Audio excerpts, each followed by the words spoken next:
साहब आपका सवाल और तमाम आपके दो साथियों का सवाल कि अब जो है बाबरी मस्जिद या मस्जिद हिंदू मुस्लिम हिजाब तिलक पे सरकार को वोट नहीं मिलने वाले हैं और ख़ास करके आगामी चुनाव में 2024 में जो होने जा रहे हैं, इसलिए ये हिलाल का मुद्दा उठाया गया है। देखिए, ऐसा है कि जो भी पॉलिटिकल पार्टी और ख़ास करके मौजूदा जो सरकार है, नए नए सोच और नए नए मौजूद नए टॉपिक्स लाती है, जिससे कि एक ख़ास जाति समाज को जो है डिस्टर्ब किया जा सके, ताकि वो अपनी मेन मसाइल से, जैसे तालीम है, रोज़गार है, उसकी हिफाजत से, सिक्योरिटी पर ध्यान न देकर इस तरह की छोटी छोटी चीज़ों से लगाए रखता है। मैं आपके सवाल को जवाब देने से पहले मैं एम एस स्वामीनाथन, जो बहुत बड़े साइंटिस्ट थे और ये एक तरफ देखा जाए तो एग्रीकल्चर और ख़ास करके गेहूं और धान के लिए उन्होंने रिवोल्यूशन लाया था प्रोडक्शन में। वो एक बहुत बड़े जेनोलॉजिस्ट कह लीजिए, और उसके साथ साथ जो है बहुत बड़े साइंटिस्ट थे, और साइंटिस्ट के साथ साथ उन्होंने बहुत बड़ा काम किया, एक तरह से उन्होंने रेवोल्यूशन लाया।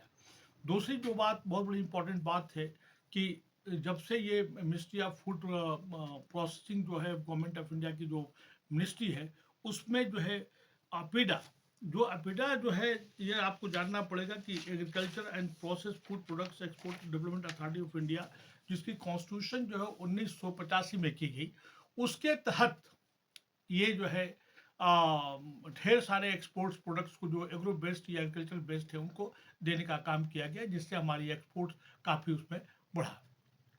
आज जो हलाल जो है हलाल और हराम प्रोडक्ट्स की बात हो रही है, मैं समझता हूँ कि शोशेबाजी है। और यहाँ का जो कम्युनिटी जो मीट खाता है, और एक तरह से कहा जाए तो एनिमल प्रोटीन को बहुत ही सख्त ज़रूरत है, और उस पर उन्होंने बैन लगाने की कोशिश किया है। मैं एक बहुत इंटरेस्टिंग पहलू के साथ बताना चाहता हूँ कि कम से कम ऐसे जो है अपिडा अपिडा का मतलब ये है कि agriculture and process food products export development authority of India, जो ministry of commerce and export के डिपार्टमेंट के अंदर आती है, इन्होंने कम से कम 74 या 75 से ज़्यादा ऐसे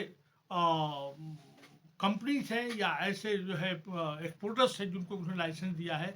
और ये तमाम बीफ जो एक्सपोर्ट्स हो रहे हैं, इन पे बाकायदा हलाल का सर्टिफिकेट जारी किया जाता है, और उसको देने वाले हमारे उलमा कराम, मैं समझता हूँ कि देवबंद या नदवा से किसी ने जारी किया होगा।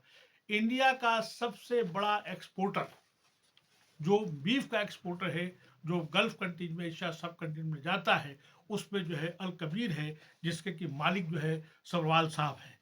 अल अरबियन एक्सपोर्ट जो है, जिसके मालिक जो है सुनील कपूर है। उसी तरह से एम के आर एक्सपोर्टर्स मैदान एबट मदन एबट साहब हैं, जो कि इनका बहुत बड़ा दूसरा जो Abbott cold storage private limited है, ये भी इसके जो है नॉन मुस्लिम है।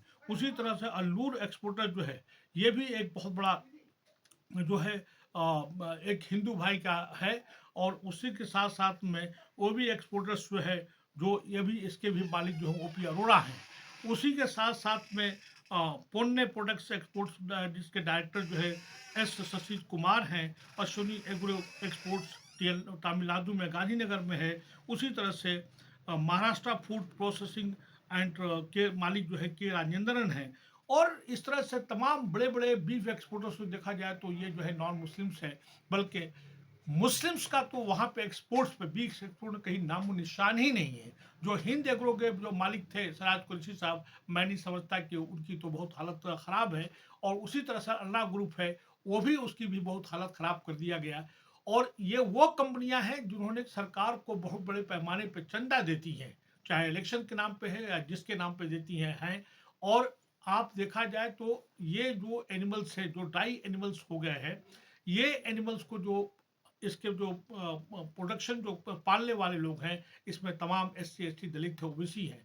और किसी न किसी से दोहरी बार करने कराने का तरीका है, ताकि SC ST ओबीसी देखा जाए, ओबीसी के लोग जो गांव में जिनकी की इकोनॉमी जो है एग्रीकल्चर बेस्ड है या एग्रो बेस्ड है, उनको डिप्राइव किया जा रहा है।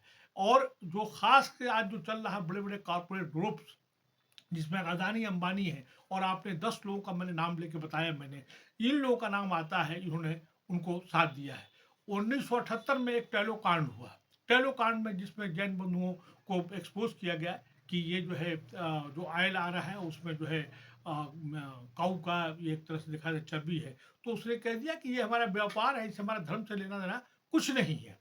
अब मैं आपको इसके पीछे ले जाना चाहता हूं मैं, कि आप देखिए कि स्वामी विवेकानंद जी के उनके विचार क्या हैं। क्या वैदिक सिविलाइजेशन में लोगों ने बीफ को खाया?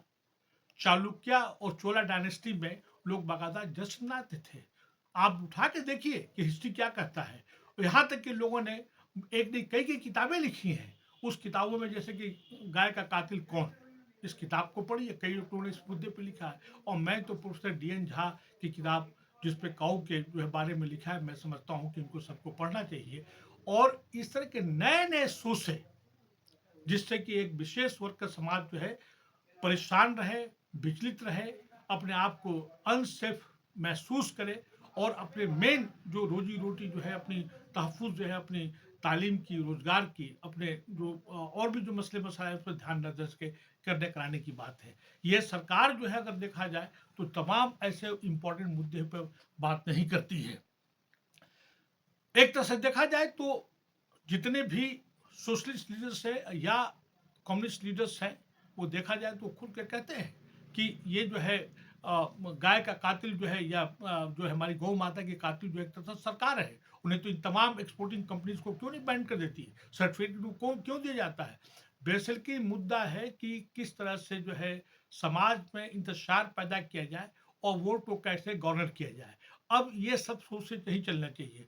दूसरा एक किसी से जुड़ा हुआ बहुत इंपॉर्टेंट मुद्दा पहलू है, वो पहलू ये है कि मुस्लिम समाज के पास में कोई थिंक टैंक या इस तरह का थॉट प्रोसेस